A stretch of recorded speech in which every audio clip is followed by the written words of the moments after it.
Bon, écoutez-moi bien. De ceux qui sont donc très pro-Trump en disant que ouais, c'est génial, c'est extraordinaire, c'est l'homme qui va amener la liberté sur le monde entier.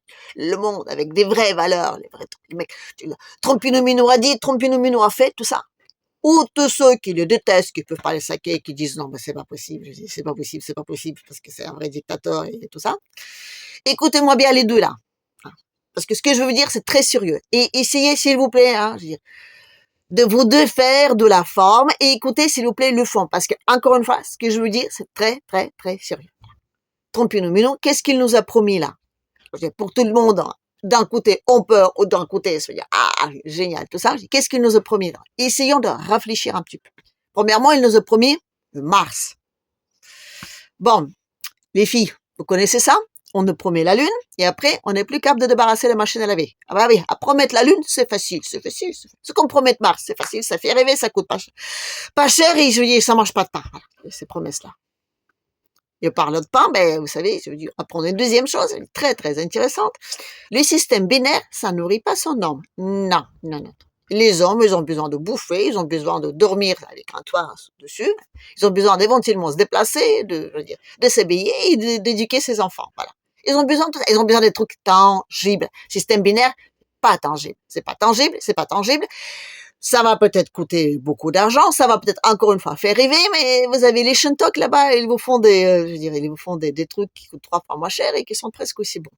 Oui, oui, vous avez entendu parler de ça et ça fait chuter la bourse, ouais. Trump est arrivé, il a dit, ouais, avec une savoir posé, là, ça y est, tout est retablé. Ah, Trumpinomino a dit, Trumpinomino a fait, voilà, c'est exactement ça. Mais vous savez quoi, je dis, le truc de Chinois là, les IA là, là ils en ont sorti un, mais ils en ont 4 en préparation. Non pas 4, je dis pas en préparation, 4 prêts à sortir, voilà, c'est ça que je veux dire. Donc ils en ont sorti un pour voir ce que ça donne, ils en ont encore 3 cartons de chaud, voilà. Vous le savez pas? Eh bien vous le savez maintenant. Donc le truc de IA là-bas, je dis, non, c'est pas sérieux. Surtout, c'est pas sérieux parce que, je veux dire, c'est pas sérieux parce que, vous voyez, je dis là, je sais pas ce qui se passe dans sa tête de Trumpinomino là-bas. Je sais pas, il a mariné pendant 4 ans, je sais pas, il a dû de cogiter, réfléchir, de trouver plein d'idées, et là, voilà, ça sort. Parce que son truc là de IA là, c'est comme Macron, il a dit, oui, nous aussi, on va faire des start-up, d'intelligence artificielle, tout ça. On n'a pas besoin d'industrie, on n'a pas besoin de bouffer, tout ça. On n'a pas besoin de train, on n'a pas besoin de voiture, on a besoin de rien, rien, rien. Nous, on va faire de IA. IA, voilà. C'est exactement ça, c'est exactement ça, c'est exactement ça. Mais, on a besoin de trucs tangibles. Et aujourd'hui, l'Occident ne produit plus des trucs tangibles. On peut s'amuser à créer des IA si on a de quoi bouffer. Voilà. Je suis désolée d'être un peu terre à terre, mais c'est comme ça. Voilà. Et la troisième chose, donc, de Trumpinomino qui nous promet, c'est donc, la grande ambition de Trumpinomino, c'est de remplacer la Russie en tant que station-service d'essence. Voilà, c'est ça. Ah oui, c'est ça. On a toujours pointé, pendant des années, on a pointé le doigt à la Russie en disant, oui, c'est qu'une station d'essence, voilà, une petite station de service, voilà. Et là, la grande ambition de Trumpinomino, c'est de le remplacer dans cette fonction. Ben, soit, fais-le, on va bien se marrer. Pourquoi? Parce que, premièrement, mon coco, c'est pas parce que tu le dis que ça va être fait. Voilà. On va faire un petit rebobinage en arrière et on va donc se rappeler de début de sanctions contre la Russie. Du pétrole, pareil. On a parlé de pétrole. On va priver la Russie de son pétrole et comme ça, donc, la Russie ne pourra plus de faire la guerre parce qu'elle aura plus d'argent. Juste en petite parenthèse, ça représente les ventes de tout ce truc-là. Aujourd'hui, ça représente 30% de tout ce que la Russie donc gagne comme argent, d'accord? Donc 30%, c'est beaucoup, mais c'est pas 90, voilà. Juste pour info, d'accord? Une petite parenthèse. Donc revenons donc à nos sanctions. C'était pour la démocratie, pour nos valeurs. En tout cas, personnellement, c'est de cela là, ça c'est sûr. Il fallait qu'on a les sanctions sur la Russie, sur son pétrole. Voilà. Vous savez que la Russie, ils vendent beaucoup de pétrole. Enfin, ils vendent beaucoup par rapport au marché. Hein. C'est pas énorme, c'est pas le premier producteur, d'accord, mais enfin, je veux dire, quand ces barils-là, ils manquent, qu'est-ce que ça fait? Le prix, voilà. On a dit, oh, oups. Alors, du coup, on a dit, bon, il faudra que les autres, je veux dire, les Saoudiens, par exemple, eh bien, ils en fabriquent un petit peu plus. Alors, notre Biden national, là-bas, celui qui part au prophète, là, hein, les morts vivants, donc il est allé avec ses petits pieds là-bas, en Arabie Saoudite, pour expliquer aux gentils princes, à ceux qui portent la robe, mais là-bas, ils ont le droit, voilà. Et donc, expliquer qu'il fallait qu'ils en produisent beaucoup, beaucoup, beaucoup plus pour compenser les barils russes manquantes. Les mecs, ils ont dit non. Pourquoi? Ben, déjà parce que, et aussi parce que ben, on n'a pas les moyens. Oui, ben, techniquement, je dis, on ne peut pas comme ça, au jour au lendemain, remplacer les barils manquants. On peut pas, voilà. Bon, alors qu'est-ce qu'on fait? Bon, les Américains, ils ont donc, en entendant trouver une solution, donc ils ont vidé leur stock stratégique, génial. Et les Européens, ils ont dit, bon, ben, il faut qu'on assouplit les sanctions. Et là, tout le monde, non, non, non, non. Surtout, vous savez, les trois petits cornichons, les républiques battes, les grandes, les magnifiques, hein, ceux qui ont la prétention hégémonique, hein, ils ont dit non.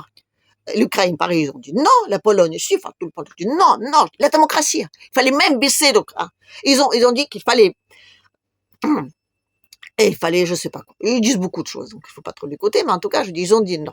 Et Ursula, pareil, elle peut pas, d'un côté assouplir des sanctions et de l'autre côté lutter pour sa démocratie personnelle. Voilà. Donc, ben, on a dit, tiens, ben, on va trouver une solution. Donc, on a dit qu'on va trouver, on va sortir une sortie, on va dire, une sortie, quoi. Voilà. Ils ont dit, on va faire le plafond de prix, à l'époque. Ils ont dit, on va faire le plafond de prix, on va augmenter à 60 euros. Voilà. 60 dollars, pardon, 60 dollars. 60 dollars le baril. Voilà. C'était correct, parce que la Russie, donc, normalement, ils les vendaient à 65, donc on les met à 60, là. On crie haut et fort comme ça. Tout le monde dit, ouais, on va perdre beaucoup d'argent, ils pourront mener leur guerre. Et les Russes, on a dit, ça va, c'est correct, hein. Ça vous permet de vendre donc, aux autres, et les autres, ils vont nous le vendre à nous, voilà. Disons qu'on fait un grand mur de sanctions, mais on fait une petite ouverture. Bon, il faut juste se baisser un petit peu, mais on passe, vous voyez, c'était ça. Donc ça a continué. Voilà. Bon, l'Occident a acheté son pétrole un petit peu plus cher, on va dire, mais ça permet aux autres, par exemple aux Indiens, de toucher un petit peu de sous. Et la Russie continue à vendre son pétrole. Voilà. Oui, parce que je veux dire, on n'a pas les chats. Alors les Américains, donc quand ils ont vidé leur stock, ils ont dit, tiens, ben, faut quand même réfléchir à faire notre propre pétrole. Non, parce que c'est vrai, à un moment donné, vous pouvez faire comme vous voulez, mais vous pouvez vous prendre pour des grands stars et de dire que celui-ci là au marché qui vend ses légumes, eh ben moi je veux faire du boudin et je veux plus rien lui acheter, d'accord? Mais si c'est les seuls qui vendent des légumes et si toi t'as pas de jardin, je veux dire dans lequel tu peux pousser tes carottes, ben disons que tu peux faire ton fier pendant quelque temps, mais pas très très longtemps. Mais il y a un autre truc qui est quand même génial et là tu dis non mais vraiment les mecs, je dis non mais qu'est-ce qui se passe dans votre jojote là? C'est hein? Non, pour dire que on va bien vérifier que la Russie vend ce truc à un bon prix, on va le surveiller grâce au système Switch. Ah! Mais on a oublié qu'on les a privés du système Switch. Ah oui. On les a même privés de dollars. Au moment donc on a interdit aux Russes de commercialiser avec les dollars, Poutine a fait mais vous êtes cons, quoi. Bon, il n'a pas dit ça comme ça, mais enfin je dis, il n'a pas utilisé ce terme-là, mais ça revenait à peu près à ça. Il dit, les mecs, vous voulez votre propre mort? Non, c'est, hein? Vous voulez, non, bon, d'accord. Vous voulez pas qu'on commercialise avec le dollar? Vous voulez vraiment sa mort? On y va. Voilà. Donc, non, encore une fois, je dis, on peut faire les grands stars face à un mec au marché qui vend ses carottes. Si on a son propre jardin, si on n'a pas son propre argent, on peut pas les faire. Voilà. Donc, du coup, la Russie dit, soit on va acheter tout ce que vous voulez acheter chez nous avec des roubles. Voilà. Tout le monde a dit non. Et après, ils ont dit d'accord. La dernière, je crois, qui a continué à dire non parce que elle a crié tellement fort qu'elle n'a pas attendu que le vent tournait. Donc, c'était la Bulgarie, je crois. Voilà. Après, elle a dit, ah, bah, tout le monde achète avec 2 roubles. On nous avait pas dit que c'était, non, bah, parce que non, normalement, c'est interdit, mais on peut. Voilà. Et donc, Gazprom a créé un de compte, voilà, un trait de compte, donc un compte où vous changez donc vos petits dollars ou euros pour des roubles et le deuxième vous achetez donc votre gaz, votre pétrole et tout ce que vous voulez. Non, mais je dis, les mecs, je me demande quand même si tous ces gens-là qui nous gouvernent en Occident sont pas des agents de KGB. Parce que je dis, quelque part, ils travaillent tous sous le compte de la Russie. C'est pas possible, c'est pas possible. Voilà. Alors donc du coup, on a vu que c'était comme ça, donc, et on a vu quand même que je veux dire, ça s'en sortait. On a dit, tiens, on va poser des sanctions au Gazprom. Vous vous rappelez de cette affaire-là? Tout le monde m'écrivait là, enfin pas tout le monde. Enfin, quelques-uns parmi vous m'écrivaient en train de dire, qu'est-ce que tu penses de la chute du rouble? J'ai dit, oui, c'est exactement ce que j'ai dit. J'ai dit, non mais c'est pas sérieux. Vous savez que depuis que Trump-Nomino est arrivé au pouvoir, hein, le rouble, il monte, le dollar chute. Mais même, je dis, il monte, ok, il chute, C'est pas ça qui compte. Moi, ce qui compte, c'est que depuis des mois et 2 mois, je regarde sur mon petit téléphone russe, donc j'ai une petite appli de Sberbank. Donc, je regarde de temps en temps juste pour me marier les prix d'or. Et l'or, figurez-vous, qui est en train de donc monter en flèche en Occident, ne cesse de baisser en Russie. Bon, si vous prenez une pomme, et si vous le payez, la même pomme, avec cet argent-là, moins cher, et avec cet argent-là, plus cher, sauf que l'évaluation de cet argent-là, elle est pas normale. Voilà. Il y en a ou les uns qui le baissent un peu exprès, ou les autres qui le montent un peu exprès. Mais je dis, mais les jours, on pleuserait, et je dis, et les jours, il faudra vraiment, je veux dire, hein, comparer l'argent au prix de la pomme, vous allez voir, je dis, vous allez être très surpris. Mais bon. En tout cas, voilà. On pose des sanctions, donc, au Gazprom. Oui, on dit que, voilà, on n'a plus le droit de faire tout ça. Ça a duré, allez, 3 jours. Voilà, 3 jours. Parce qu'ils ont trouvé des solutions. Ils ont trouvé des solutions. C'est même pas les Russes qui trouvent des solutions. C'est les autres. On fait des sanctions et après on fait les dérogations. On crie haut et fort sur les sanctions, on fait les dérogations. Pourquoi? Parce qu'on a besoin de la Russie. On a besoin d'elle.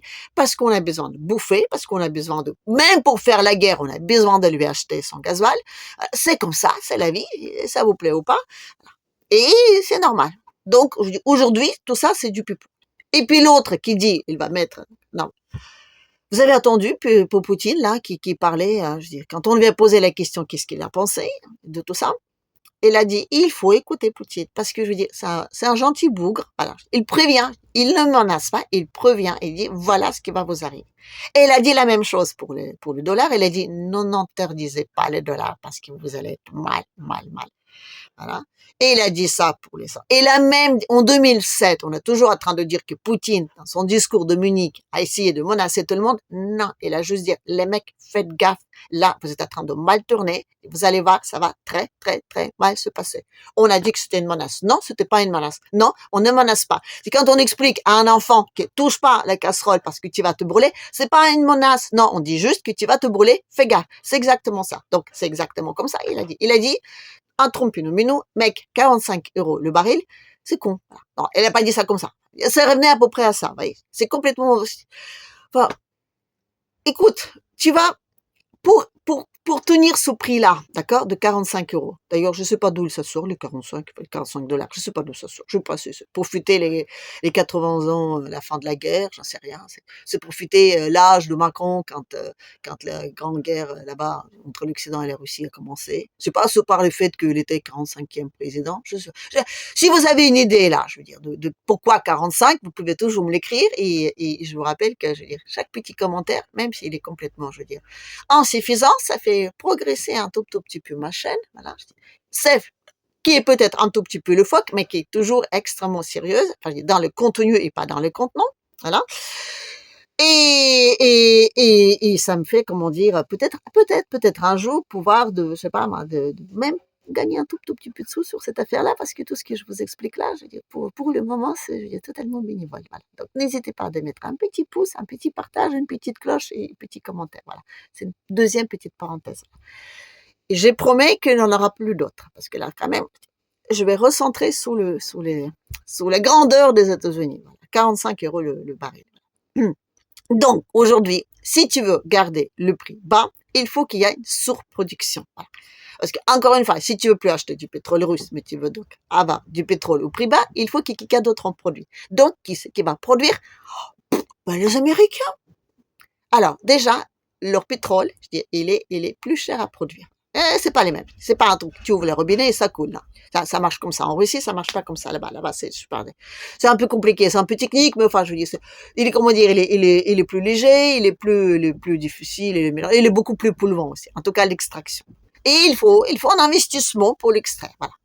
C'est un pays, on va dire, là-bas, je dis, c'est des privés qui s'occupent de tout ça. Donc, ton Pinomino, il va expliquer au privé de dire, voilà, vous devez donc commencer à investir dans l'extraction de pétrole qui coûte cher à extraire, qui ne rapporte pas suffisamment parce que, je dis, comment dire, sa formule, elle n'est pas vraiment, je veux dire, adaptée à ce qu'il faut faire avec.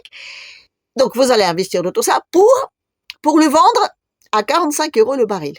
Oui, parce que le prix du pétrole, je dis, c'est partout le même. Le gaz, c'est différent. J'en ai déjà expliqué à plusieurs fois. Je dis comment ça marche et c'est une sacrée arnaque, l'histoire de gaz, voilà. Mais le pétrole, c'est partout pareil. Ça veut dire que les Américains vont vendre leur pétrole aussi à 45 € le baril. Voilà. Les mecs, investissez là-dedans. Je vous promets. Le Mars, hein, je veux dire que je veux vous nourrir avec un système binaire et je veux vous dire à toutes les entreprises, investissez votre pognon pour bien perdre votre argent dedans. Voilà. Il a dit qu'il allait donc, il allait rendre Canada, donc le je sais plus combienième État des États-Unis, et il va s'approprier Groenland, enfin plein d'autres trucs comme ça. Ouais. Bon, vous savez, on a des ambitions à un moment donné, et après on a des moyens, voilà. Et là, des moyens, il y en a plus. Il y en a plus. Même avant, avant, tu fonctionnais, je parle des Américains, là-bas, je dis, vous, pardon, excuse-moi, vous fonctionnez grâce aux professeurs russes et étudiants chinois. Aujourd'hui, il n'y a ni l'un ni l'autre. Vous allez faire comment? Ah, vous allez extraire des cerveaux de l'Europe. Ah. Ce même cerveau qui était donc, on va dire, à l'école depuis 20 ans au système de QSM, voilà. Quand on leur expliquait que les démocraties c'est bien, les nazis c'est mal, Poutine c'est mal, donc Poutine c'est un, voilà. Non, mais je veux dire, c'est ce cerveau-là que vous allez ramener chez vous. Allez-y, hein. Les grands ingénieurs d'aujourd'hui, qu'est-ce qu'ils font? Les applis. Vous voulez trouver un ingénieur en France capable de construire un pont? Eh ben, levez-vous bientôt les mecs, parce que je veux dire, parce qu'il y en a, parce que vous allez prendre beaucoup de temps pour chercher ça. Non, bah, en soi, c'est pas bête. Ah ben, Canada, devenons donc américain, ça vous résout les problèmes de pétrole, quelque part. Voilà. Encore une fois, ça ne vous résout pas les problèmes d'investissement là-dedans. Voilà. Vous n'aurez plus d'argent pour investir. Non. Voilà. Et le fait de dire que oui, ben, je sais pas combien ce sera l'État des États-Unis, le Canada, si vous le, hein, tout simplement parce que les États-Unis, ça va imploser. Il y a à peu près 1 an et demi, j'ai vu d'autres blogueurs, alors d'autres, les mecs qui faisaient une petite chaîne sur YouTube, qui parlaient d'économie. Donc j'allais le voir pour écouter un petit peu ce qu'ils disent. Ça me paraissait sensé. Bon, une fois que je les ai bien écoutés, je dis non. Votre truc là de capitalisation, ça marche si vous partez d'un principe qu'on est dans un monde stable. Et on n'est plus dans un monde stable. Non. Et je le redis, 1 an et demi. Je vous dis ce qui va se passer. Je vous dis, et ça, je l'ai plusieurs fois, mais bon, personne ne m'écoute, donc. Sophie, je comprends pas pourquoi. Enfin, t'es sérieuse? Pardon? T'es sérieuse que tu comprends pas pourquoi? Ouais, non, peut-être. Enfin, peut-être, ça n'aide pas, peut-être. Enfin, en tout cas, moi je l'aurais dit, et je continue à vous dire, à vous tous, il y a 1 an et demi, j'ai dit, les Américains, ils ont 2 ans. Ils ont 2 ans, dans 2 ans, il y aura des États qui vont... Voilà. Donc oui, on ne sait pas combien il y aura d'États aux États-Unis, voilà. Non, on ne sait pas.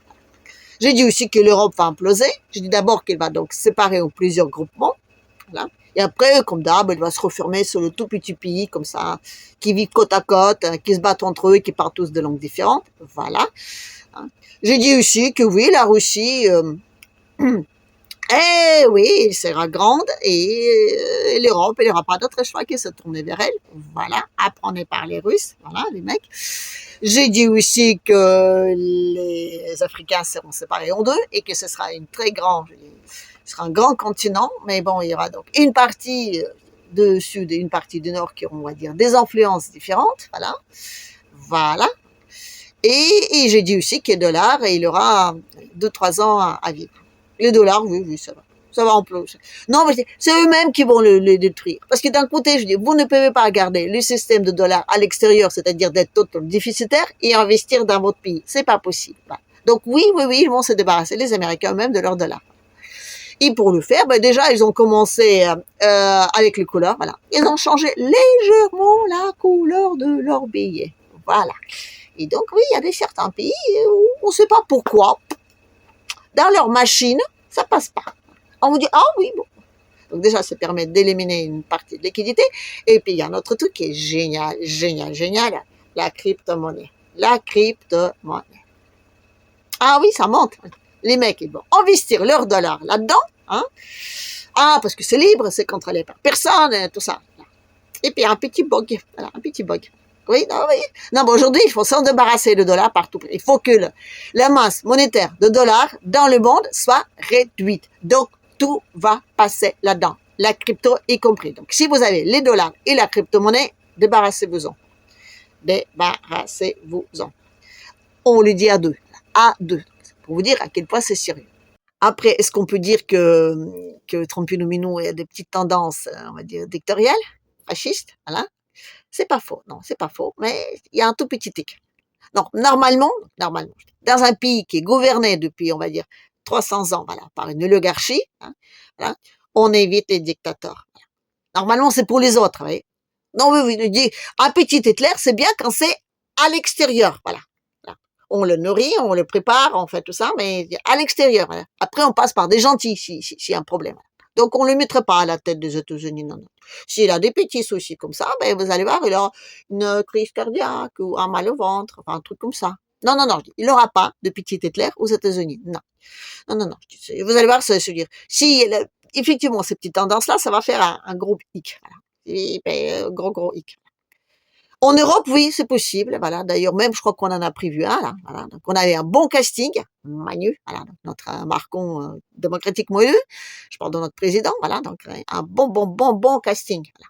Oui, c'était bien parti. On a bien zombifié la population. Voilà. Qui accepte maintenant des trucs qu'ils ne pourraient même pas s'imaginer. J'ai accepté même tout petit comme ça. Il y a quelques, la tolérance à la maltraitance. Voilà. Elle est devenue très, je veux dire, aguerrie. Voilà. Et oui, on a une énorme dette qui fait qu'on va supprimer donc tous les aides, voilà, comme ça les gens, ben, sans boulot, sans aide, sans rien, ben, ils vont faire quoi? S'engager, voilà.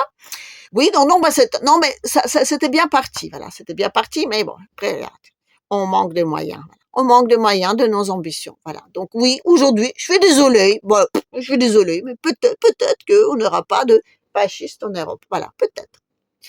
Bref, en tout cas, je veux dire, j'en parlerai de ça une autre fois d'une façon un peu plus précise, voilà. Donc, et je reviendrai peut-être aussi aux histoires de gaz parce que c'est quand même assez extraordinaire à quel point on nous raconte des bobards là-dessus et voilà, des bobards énormes. Voilà.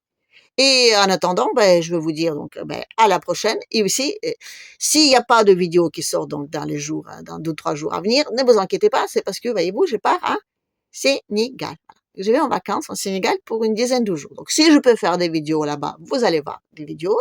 Si je peux pas, ben, vous n'allez pas en avoir. Voilà.